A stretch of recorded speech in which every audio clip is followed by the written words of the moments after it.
हमारा अगला वर्ड है बैलेस्ट। ओके, सो ये एक नाउन है, यानी कि एक संज्ञा। अब इसका मतलब क्या है? देखिए, इसके दो मीनिंग्स हैं। पहला बिल्कुल सिंपल सा है, कोई भी भारी चीज जिसका काम स्टेबिलिटी यानी स्थिरता लाना हो।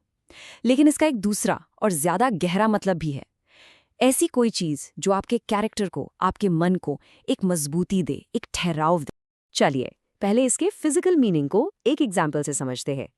सेंटेंस है, the cargo ship took on sea water as ballast to improve its stability for the long journey।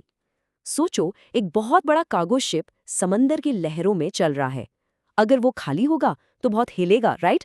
इसलिए स्टेबिलिटी के लिए उसमें समंदर का पानी ही भर लिया जाता है। वही पानी, वो वजन उस शिप के लिए बैलेस्ट का काम करता है। सिंपल है ना? लेकिन इस वर्ड की असली खूबसूरती इसके दूसरे मीनिंग में है। ये सिर्फ चीजों के लिए नहीं, एहसासों और विचारों के लिए भी यूज होता है। जरा इस सेंटेंस को देखिए। Her father's advice served as moral ballast, keeping her grounded during challenging times. यहाँ मॉरल बैलेस्ट का मतलब है नैतिक शक्ति।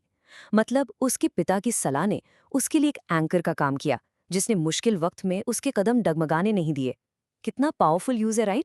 पर एक मिनट, क्या बैलेंस हमेशा अच्छा होता है? जरूरी नहीं।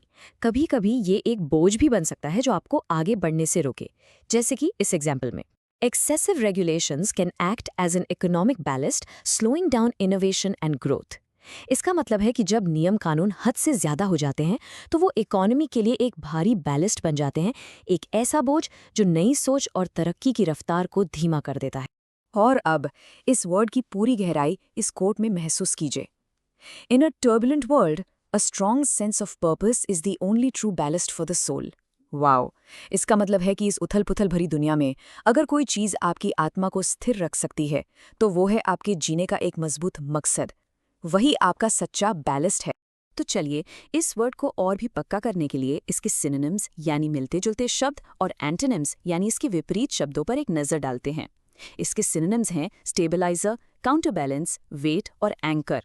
और इसके एंटोनिम्स यानी इसके उल्टे शब्द हैं डिस्टेबलाइजर, इम्बैलेंस और लाइटनेस।